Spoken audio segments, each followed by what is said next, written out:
Guys आज मैं movie explain करूंगी mad max fury road 2015। Movie के स्टार्टिंग में एक मैक्स नाम का आदमी किसी बंजर जगह पर खड़ा हुआ अपनी पुरानी यादों के बारे में सोचता हुआ अपनी गाड़ी में बैठकर निकल जाता है। तभी उस पर आकर कुछ वॉरियर्स अटैक करते हैं और उसे घसीटते हुए अपने साथ ले जाते हैं। वो वॉरियर्स मैक्स को बहुत ज़्यादा टॉर्चर करते हैं, लेकिन मैक्स उनकी चंगुल से बचकर भागने लगता है, लेकिन वो नाकामयाब हो जाता है। नेक्स्ट सीन में दिखाया जाता है कि कुछ बुजुर्ग और बेचारे लोग सरदार जो के आगे अपनी प्यास बुझाने के लिए हाथ बढ़ाते हैं, लेकिन जो सिर्फ थोड़ा सा पानी अपनी स्टोरेज से छोड़ता है और लोग पानी के लिए तरसते रह जाते हैं। नेक्स्ट सीन में मैक्स एक पिंजरे में कैद होता है। कनिहान नाम का आदमी सरदार से कहता है कि जुनूनी डीजलगढ़ की तरफ नहीं, दूसरी इलाके में जा रही है जो दुश्मन का इलाका है। विक्टस जो सरदार जोए का बेटा होता है वो भाग कर जाता है और देखता है कि सरदार एक तिजोरी नुमा घर में जाता है जहाँ उसकी बुजुर्ग पत्नी होती है, जो कहती है कि तुम इंसान के मालिक नहीं बन सकते। जुनूनी सबको तुमसे दूर ले जाएगी, जिन लड़कियों को तुमने कैद करके जबरदस्ती अपनी शादी की है उन्हें भी। नेक्स्ट सीन में दिखाया जाता है कि वॉरियर्स जुनूनी को और बाकी कैद की हुई लड़कियों को वापस लाने के लिए जंग शुरू कर देते हैं, और ये भी दिखाया जाता है कि वो कैसे लोगों को कैद कर उनके खून से अपनी प्यास बुझाते हैं। वॉरियर नक्स मैक्स को अपनी कार से बांधकर वॉर के लिए निकल पड़ता है, क्योंकि वो मैक्स के खून से ही अपनी प्यास बुझा रहा होता है। नेक्स्ट सीन में दिखाया जाता है कि कुछ किड गैंग के लोग जुनूनी को देख उसका पीछा करते हैं कि ये उनके इलाके में कैसे घुस आई है, और उन पर अटैक कर देते हैं। तभी वॉरियर्स भी आकर किड गैंग पर अटैक कर देते हैं और उनमें से खुद को शहीद कहते हुए मारे जाते हैं। मैक्स ये सब देख रहा होता है। सरदार जो की कैद की हुई एक पत्नी जुनूनी से कहती है कि गाड़ी के नीचे मेरा दम घुट रहा है, लेकिन जुनूनी उसे कहती है कि तुम छिपी रहो। एक वॉरियर मैक्स को घसीटकर पीछे करता है और उसे मारने लगता है, लेकिन मैक्स बच जाता है। लेकिन तभी सभी गाड़ियां रात के तूफान में घुस जाती हैं, जो बहुत ही ज़्यादा भयानक और खतरनाक होता है। नेक्स्ट सीन में दिखाया जाता है कि वॉरियर नक्स खुद को मारने लगता है कि तभी मैक्स उसे रोक लेता है, क्योंकि उसका हाथ उससे बंधा होता है। नेक्स्ट सीन में चारों तरफ रेत ही रेत होती है और मैक्स जिंदा होता है। मैक्स अभी भी वॉरियर नक्स से बंधा होता है। वो खुद को छुड़ाने के लिए, खुद को अपने आप को बचाने के लिए वो नक्स को अपने कंधे पर टांग लेता है। वहाँ से जाता है तो वहाँ देखता है कि सरदार की कैद की गई लड़कियाँ नहा और खड़े होकर पानी पी रही होती है और खुद को कैद से छुड़ा रही होती हैं। मैक्स उनसे पानी मांगता है और उन पर बंदूक तानकर उसे वॉरियर की कैद से आज़ाद करने को कहता है, लेकिन तभी जुनूनी उस पर अटैक कर देती है। इतने में वॉरियर नक्स होश में आ जाता है और जुनूनी पर अटैक कर देता है, मगर मैक्स जुनूनी को दबोच लेता है और वॉरियर नक्स उसकी चेन खोल देता है और मैक्स गाड़ी लेकर लड़कियों को छोड़कर भाग जाता है।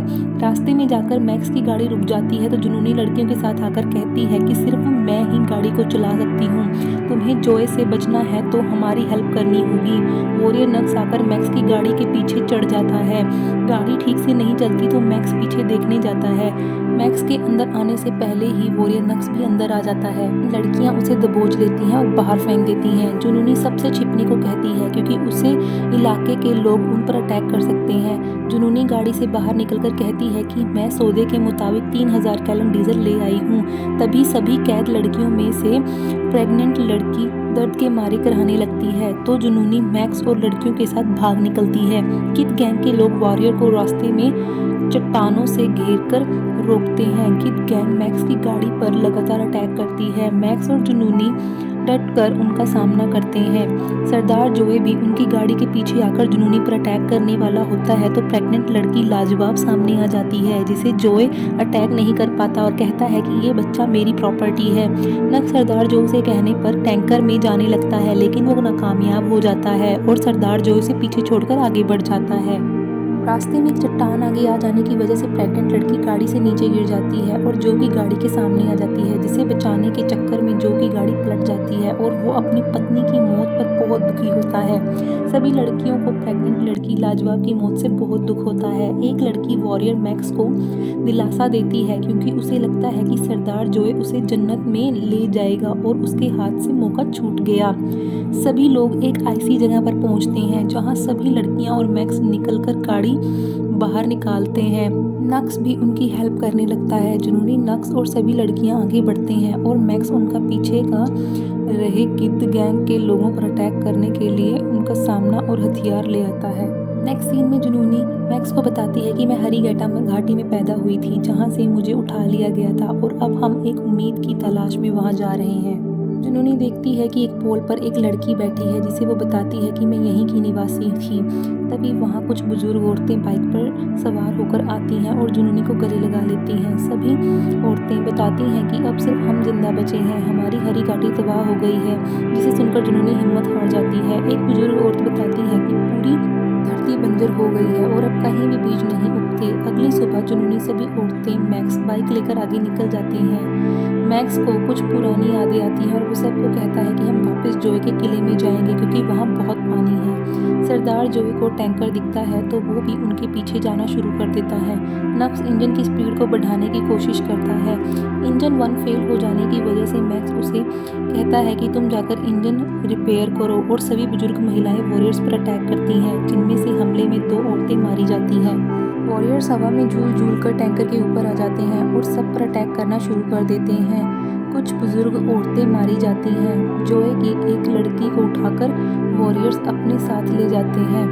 मैक्स गाड़ी से नीचे लटक जाता है मगर जुनूनी उसे पकड़े रखती है। इधर नक्स भी इंजन को ठीक कर देता है। मैक्स वॉरियर्स पर अटैक कर उनकी गाड़ी में आ जाता है और उन्हीं पर हमला करता है।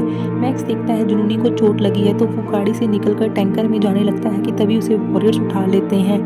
जुनूनी टैंकर नक्स को सौंपकर जोए की गाड़ी के ऊपर चढ़ जाती है। एक लड़की रेक्टस को अपने झांसे में फंसाकर जुनूनी की मदद करती है और तभी मैक्स आकर रेक्टस को मार डालता है। जुनूनी सरदार जोए के पास पहुंचती है और उसके मांस को गाड़ी के पहियों में फंसाकर उसे मार डालती है। जैसे ही सभी लड़कियां आगे की गाड़ी में जाती हैं, रिक्टस जाग जाता है और नक्स को मार डालता है। उसके साथ टैंकर पलटने से रिक्टस भी मारा जाता है और रास्ता भी ब्लॉक हो जाता है। जुनूनी बहुत जख्मी हो जाती है। मैक्स उसे अपना खून देकर बचा लेता है। उनकी गाड़ी किले में पहुंचते ही सभी बेचारे और प्यासे लोग उन्हें देखते हैं। किले में मौजूद वॉरियर्स और लोग जब जोए की डेड बॉडी देखते हैं तो सभी लोग बहुत खुश हो जाते हैं। सरदोज जो की पहली पत्नियां सबके लिए पानी की स्टोरेज खोल देती हैं, जिससे सभी बहुत खुश हो जाते हैं और यही हमारी मूवी की एंडिंग हो जाती है।